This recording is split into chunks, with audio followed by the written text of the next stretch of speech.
Apakah kita tahu bahwa sifat bakhil dan iman tidak pernah bisa bersatu dalam hati seorang mukmin? Dalam video ini, Ustadz Yazid bin Abdul Qadir Jawas rahimahullah akan membahas tentang betapa seriusnya ancaman bagi mereka yang bakhil, orang-orang yang enggan berbagi rezeki, menahan zakat, dan pelit dengan sedekahnya. Nabi SAW telah menegaskan bahwa sifat bakhil adalah tanda kemunafikan dan termasuk dosa besar yang bahkan bisa menghancurkan tatanan masyarakat. Mari kita pelajari bagaimana ancaman Allah bagi mereka yang menyimpan hartanya hanya untuk dirinya sendiri dan bagaimana sifat bakhil ini dapat merusak keberkahan dalam hidup kita. Saksikan terus sampai akhir agar kita terhindar dari sifat tercela ini dan menjadi pribadi yang dermawan. Kita akan bahas dalam kesempatan ini tentang ancaman bagi orang-orang yang bakhil, orang-orang yang pelit, orang-orang yang kikir, orang-orang yang kedekut, orang-orang yang tidak mau mengeluarkan hartanya, tidak mau mengeluarkan zakatnya, nggak mau mengeluarkan sedekahnya. Dia simpan hartanya yang sekian banyak itu, pelit dia, orang-orang yang bakhil. Kalau dia orang beriman, mestinya dia sedekah. Karena yang namanya iman dengan kebakhilan gak akan ketemu pada hati seorang mukmin. Nabi SAW bersabda, la yajtami'u syuh wal imanu fi qalbi abdil mu'min. Kata Nabi SAW, la yajtami'u syuhu wal imanu fi qalbi abdin abada. Kata Nabi, tidak akan pernah berkumpul antara kekikiran dan iman di hati seorang hamba selama-lamanya. Kalau dia orang beriman, mesti dia sedekah. Kalau dia orang beriman, mesti dia senang untuk berbagi. Kalau dia orang beriman, dia senang untuk berinfak. Itu orang beriman. Tapi kalau dia bakhil, gak akan bertemu antara bakhil dengan iman. Berarti iman yang gak benar. Kalau dia bakhil termasuk ciri dari orang-orang munafik. Bakhil, pelit, kikir, kedekut termasuk ciri orang-orang munafik. Allah sebutkan dalam Al-Quran.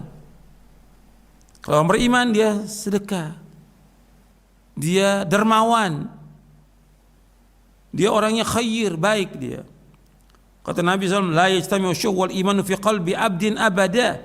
Rasulullah SAW bersabda, tidak akan bertemu antara kekikiran dan iman di hati seorang hamba selama-lamanya. Hadis ini sahih li ghairihi, diriwayatkan oleh Imam Ahmad, Nasa'i, Baihaqi, Ibnu Hibban, Al-Hakim dalam Baghawi.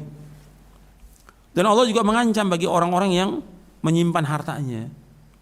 Allah berfirman dalam surah At-Taubah ayat 34-35. Allah berfirman, "Walladzina yaknizuna adh-dhahaba wal fiddata wa la yunfiquna fi sabilillah fabashshirhum bi'adzabin alim yauma yuhma 'alayha fi nari jahannama fatuqwa biha jibahuhum wa junubuhum wa dhuhuruhum hadza ma kanaztum li anfusikum fadzuqu ma kuntum taknizun."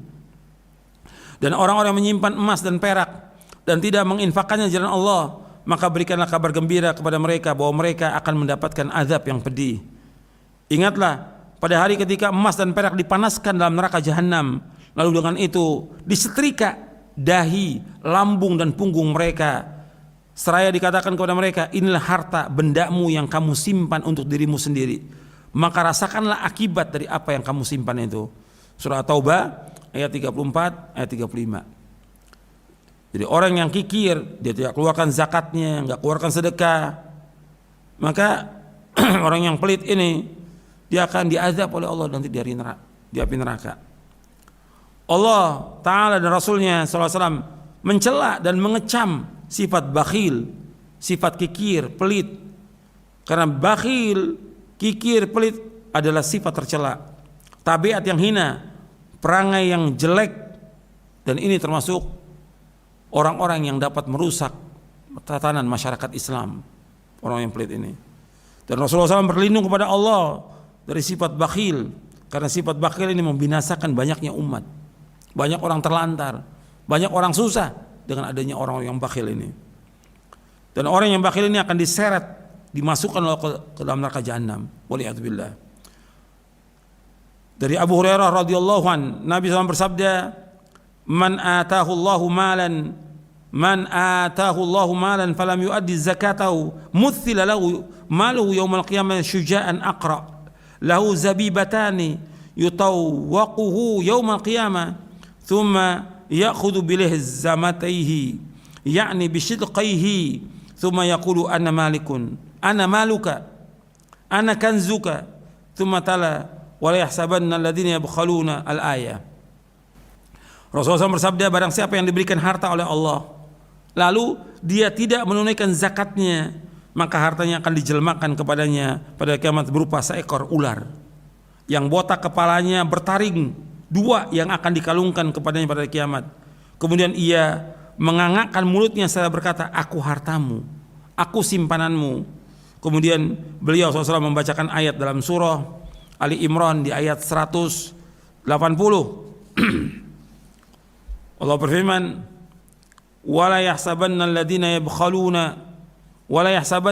yabkhaluna bima atahumullahu min fadli wa khairul lahum bal huwa syarrul lahum sayutawwaquna ma bakhilu bihi yaumal qiyamah walillahi miratsus samawati wal ard wallahu bima ta'maluna khabir.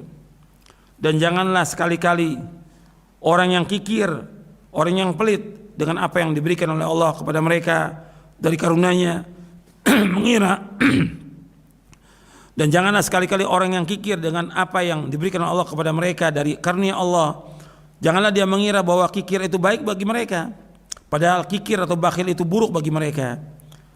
Harta yang mereka kikirkan itu akan dikalungkan di lehernya pada hari kiamat. Milik Allah lah warisan apa yang ada di langit dan di bumi. Allah Maha teliti terhadap apa yang kamu kerjakan. Surah Al-Imran ayat 80. Hadis ini sahih, diriwayatkan oleh Imam Bukhari.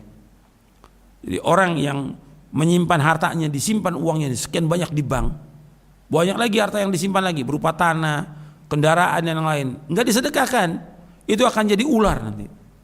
Kalau yang awal tadi surah At-Taubah ayat 34, 35 itu akan dijadikan setrika. Kalau ini akan ular. Ular itu akan menggigit dia nanti di api neraka. Waliyadzubillah. Ular itu akan menggigit dia nanti di api neraka. Kemudian lagi Nabi bersabda SAW, dari sahabat Jabir bin Abdullah radhiyallahu anhuma, Rasulullah bersabda, ittaqudz zulma fa inna dzulma dzulumatu yaumal qiyamah wa taqus syuhha fa inna syuhha ahlaka man kana qablakum hamalahum an safaku dima'ahum wastahallu maharimahum. Berhati-hatilah kalian terhadap kezaliman, karena kezaliman adalah kegelapan di hari kiamat. Berhati-hatilah kalian terhadap sifat kikir, sifat bakhil, karena kekikiran, kebakhilan telah membinasakan orang-orang sebelum kalian. Kekikiran, kebakhilan itu membawa mereka menumpahkan darah dan menghalalkan kehormatan mereka. Hadis sahih riwayat Muslim. Jadi kezaliman nggak boleh. Kita nggak boleh zalim kepada keluarga kita, nggak boleh zalim kepada bawahan kita, pegawai, pembantu, supir, dan yang lainnya, kepada orang lain nggak boleh, karena akan menjadi kegelapan dari kiamat. Yang kedua, tidak boleh bakhil, karena bakhil, pelit, kikir, kedekut ini telah membinasakan orang sebelum kalian. Orang ini hancur, binasa, banyak yang lapar, mati dengan sebab orang yang bakhil, kikir, mesti dia banyak bantu. Banyak orang-orang fakir, miskin yang masuk di rumah sakit, yang mestinya dibelikan obat tuh insya Allah dengan izin Allah akan sembuh. Tapi karena banyak yang tidak bantu, ya qadarullah masyafal, terjadi yang seperti itu. Banyak membinasakan kaum muslimin, orang-orang yang bakhil ini. Jadi bahkan akan menimbulkan pertumpahan darah dengan kebakhilan itu dan menghalalkan kehormatan mereka. Hadis ini sahih Muslim. Dikatakan oleh Imam Ibnu Hazm rahimahullah dalam kitabnya Al-Muhalla, kata beliau, diwajibkan atas orang-orang kaya di negeri mana saja untuk menanggulangi secara bersama-sama terhadap fakir miskin, sedangkan pihak penguasa boleh bercampur tangan untuk menekan mereka dalam pelaksanaannya apabila harta zakat dan harta kaum muslimin yang lain tidak mencukupi untuk mengatasi kebutuhan-kebutuhan mereka, sehingga kebutuhan pangan mereka yang tidak bisa ditunda-tunda dapat dipenuhi. Demikian pula halnya dengan kebutuhan sandang dan papan mereka. Dalam kitab Al-Muhalla.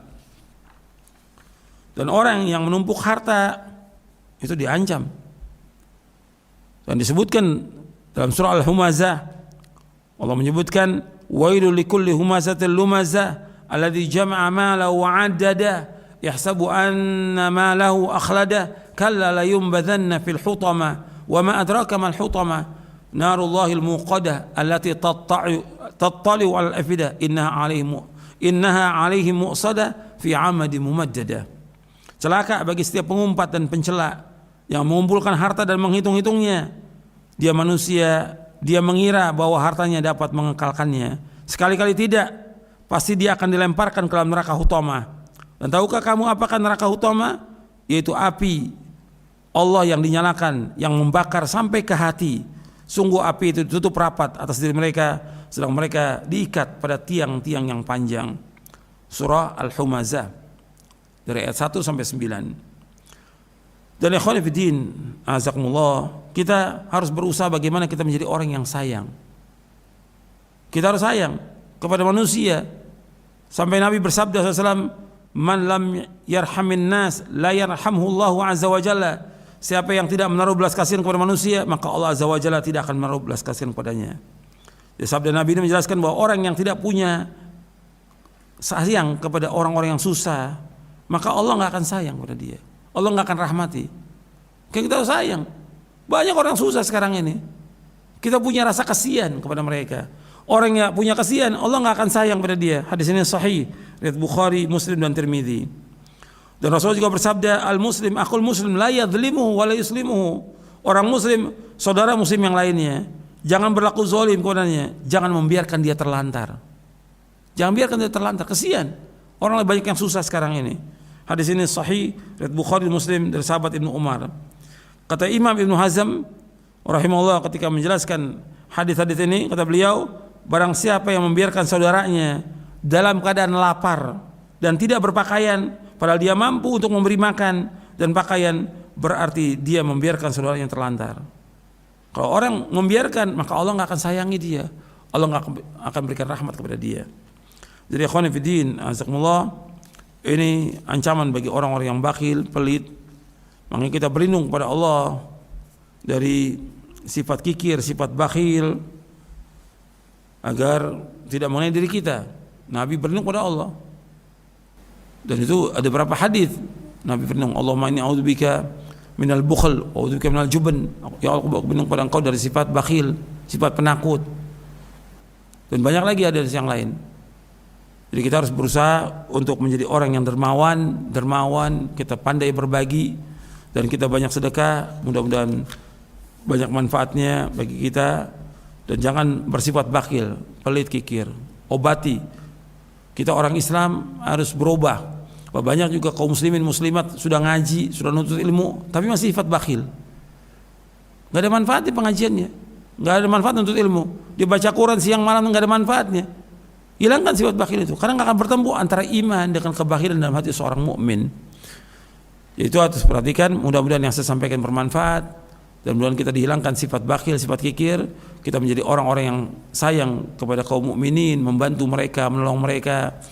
Mudah-mudahan dengan kita menolong mereka juga akan banyak pahalanya, banyak juga ganjarannya, dan juga banyak yang tertolong dengan sedekah kita ini, dan juga Allah akan membantu dan memberikan ganjaran kepada kita yang besar. Demikianlah pembahasan Ustadz Yazid tentang bahaya dan ancaman bagi mereka yang memiliki sifat bakhil, kikir, dan pelit. Semoga kita semua bisa mengambil hikmah dari peringatan-peringatan yang telah disampaikan, serta menghindari sifat-sifat yang merusak iman dan menjauhkan kita dari rahmat Allah. Mari kita berusaha menjadi pribadi yang dermawan, peduli kepada sesama, dan gemar bersedekah. Karena harta yang kita miliki pada hakikatnya adalah titipan yang suatu saat akan dimintai pertanggungjawaban. Dengan bersedekah, kita tidak hanya membantu meringankan beban saudara-saudara kita yang membutuhkan, tetapi juga menambah keberkahan bagi diri kita sendiri. Semoga kita semua dijauhkan dari sifat bakhil dan diberikan kekuatan untuk beramal soleh, serta saling tolong-menolong. Mudah-mudahan Allah senantiasa melimpahkan rahmat dan keberkahan kepada kita dan menjadikan kita pribadi yang bermanfaat bagi orang lain. Wallahu a'lam.